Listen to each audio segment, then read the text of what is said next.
I'm Jonasz and you're watching TVP World Talks, where every word matters. Now, the situation in the Middle East has been a cause for concern for quite a while now, but the last couple of days have brought an unexpected development in the form of Israel dealing a severe blow against the terrorist group Hezbollah in Lebanon. We're going to discuss the implications of all this and where is actually this going to lead us next insofar as the stability of the region is concerned with our guest today, Ilan Berman, Senior Vice President at the American Foreign Policy Council. Hello and welcome to TVP World. It's wonderful to be here. So Hezbollah has been something of a Gordian knot for Israel for quite a while now, but now we're actually seeing something which we could compare to a blade slicing straight through it. Why do you think Israel has chosen this particular moment to actually make this decisive move against Hezbollah? Well, there are a couple of things that I think need to be laid out. First of all, the idea of a northern front. Israel has been militarily occupied in Gaza for a long time, almost a year, but the idea of a northern front was never a question of if, it was a question of when, for a couple of reasons. First of all, because October 7th of last year demonstrated that Israel needed a new strategic concept, that Israel had been surrounded by Iran's proxy groups, that there was a real danger of not acting against these groups. And after October 7th, it was clear that from the Israeli conception that it was necessary to go deal with these multiple fronts. The second is economic, because what happened on October 7th was in parallel with the exodus of southern communities from Israel in response to Hamas's campaign of terror, you also saw an exodus from northern Israel.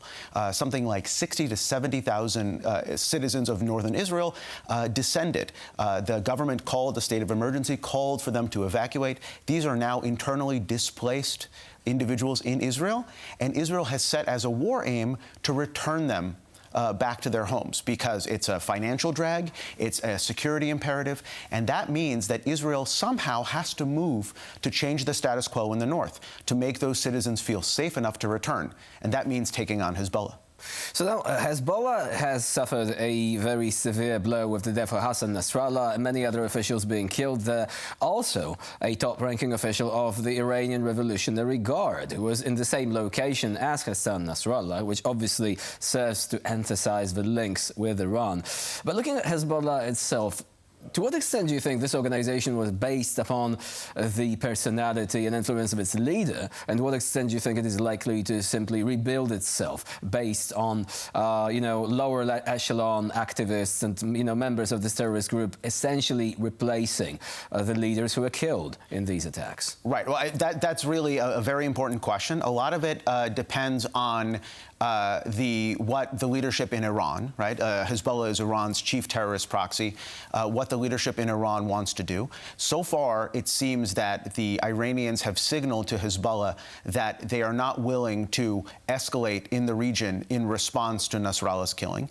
But also remember that personnel is policy. And what we've seen, in addition to the most high-profile event, which was the killing of Nasrallah, was also a systematic Israeli campaign, which is still ongoing, to eradicate the top echelons of Hezbollah leadership. So over the course of 2 weeks, we've seen campaign after campaign dealing with the upper management and the middle management of the organization. And that makes it very hard for the organization to reconstitute. It also makes it very hard for the organization to retaliate. Not impossible, but clearly Israel is anticipating. Of course, upper and lower management sounds oddly wholesome for an organization that is based upon the use of violence to achieve political gains. Speaking of which, the global reception of this operation, do you think it is likely to be as controversial as the ongoing conflict in Gaza? There were already reports of collateral damage, of casualties who were clearly not intended to be killed in these strikes. But then again, there are some differences there. So would you like to, would you point it out? Why we haven't seen such an outrage from the usual critics of Israel, for example? Sure, and the caveat, of course, is it depends on what Israel does next. But I think the key differences here are twofold. One is that Hezbollah has been a plague on the Middle East generally. Hezbollah is responsible for the death. The precursor to Hezbollah is responsible for the death of 241 Marines, American Marines, in the Marine barracks bombing in Beirut in the early 80s. And so you see, and Hezbollah has been active in suppressing opposition to Syrian dictator Bashar al-Assad. And so you see there may be some controversy in the West, but in the region where it matters, there's much more of a wholesale celebration as a result of Nasrallah's killing. Now, Israel has this goodwill. It's built this goodwill, and you see it in the street celebrations in places like Tehran and Damascus. But it could squander it. It could squander it if it does a repeat performance of what it did in 2006. The last Israeli-Lebanon war saw Israel enter the country from the south and remain there for over a month in a sort of a temporary occupation, temporary holding pattern that really couldn't be classified as a military success, and it turned a lot of local public opinion and also global public opinion against it. And so what Israel needs to do now is to capitalize on the goodwill that it's built and make sure that it remains laser-focused only on Hezbollah and not on Lebanon as a whole. Would you say that the situation in Gaza had an impact on the way that Israel was actually making decisions on this? Given that this was probably the most controversial part, i.e. an operation in a densely populated area, tremendous casualties, unfortunately, something that we keep bringing up because even though it was an operation in response to a terrorist attack, which claimed the lives of over 1,200 Israelis, innocent people, still we had these casualties in Gaza, and these keep growing.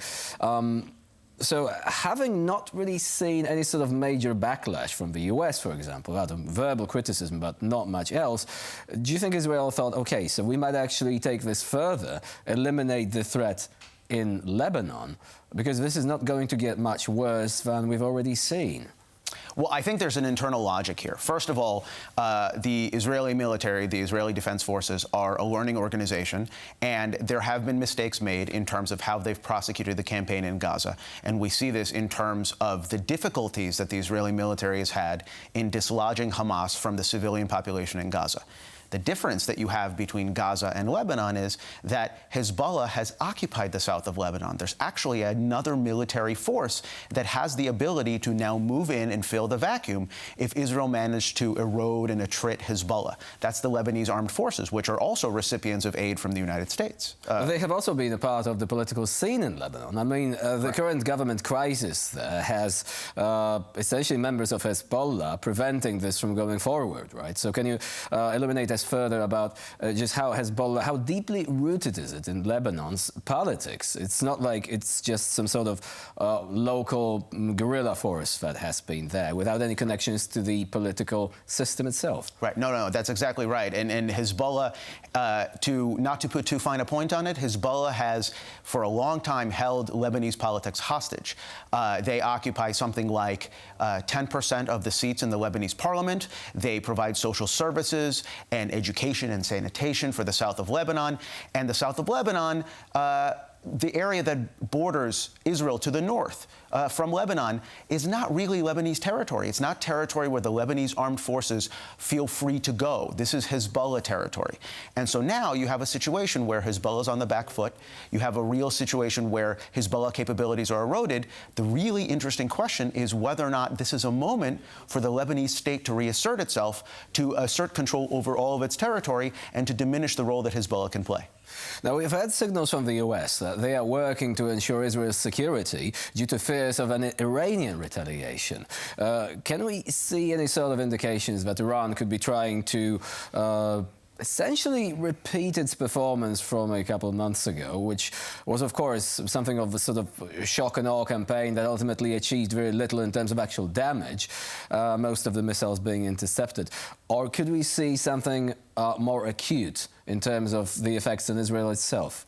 Well, so I think that's really the operative question. That's the reason why the United States has deployed forces, forward-deployed forces into the region to anticipate an Iranian attack and to deter one. But what I think is really interesting is the lesson that Iran is drawing from this, because it's useful to remember that Hezbollah has always served as Iran's insurance policy. Iran has always developed its nuclear program in anticipation that if Israel makes moves to directly counter it, to directly eliminate it, there was always the threat of Hezbollah in the north, to the north of Israel, that could retaliate. It was a deterrent. Now you have a situation where Hezbollah's capabilities are eroded in significant proportion. What does that do for Iran's strategic calculus? My sense is Iran may hold off on a regional confrontation now because it's very clear that at least some of its proxies have been damaged. But if I was an Iranian official, if I was looking at the situation from Tehran, I would be more convinced than ever that I need to sprint to some sort of strategic capability, like a nuclear weapon, in order to reassert dominance over the region. So what is more likely, do you think? Mr. Pezeshkian trying to present himself as the more peaceful alternative, someone with whom we can negotiate, perhaps a new deal on the nuclear capabilities of the country? Or is it likely to go exactly the opposite direction, meaning more support for the Houthis, for example, more efforts to derail processes in the region? What do you think is going to be Iran's long game here? I think it's both, actually. The Iranians have been very successful in the past at doing exactly both things at the same time. Talking in a diplomatic, arms control voice with the Western community of nations, which is exactly what Mr. Pezeshkian is trying to revive, and at the same time talking to its proxies in a sectarian fashion, talking to the countries of the Third World in a nationalist, anti-American language. I think all of that is in play. And I think the most important variable here is that there are elections coming up in Washington. And the Iranians are watching this very closely. And they know that in just 5 weeks or so, we may have a situation where the new administration in Washington will be more amenable to reviving negotiations if Vice President Harris takes over the White House in January. And so I think the Iranians are hedging their bets. I think they're hoping that there is a situation where the United States is more amenable to renewed negotiations. At the same time, I think their job, the job number one for their regional standing right now, is to reinforce, is to bolster their credibility with their proxies like Hamas, Hezbollah, and the Houthis, which have been eroded by Israeli capabilities. And that's the key takeaway here, that the situation is perhaps not at the same stage as it was just a couple of weeks ago. The equilibrium is slightly shifting, but what is going to be the ultimate result here? Well, that still remains a subject of intelligent conjecture, so to say. Ilan Berman was our guest today here on TVP World. Thank you very much for joining us and for sharing your insight. My pleasure. Thank you. And I'm Jonasz. You're watching TVP World. Please do stay with us for more latest news and updates.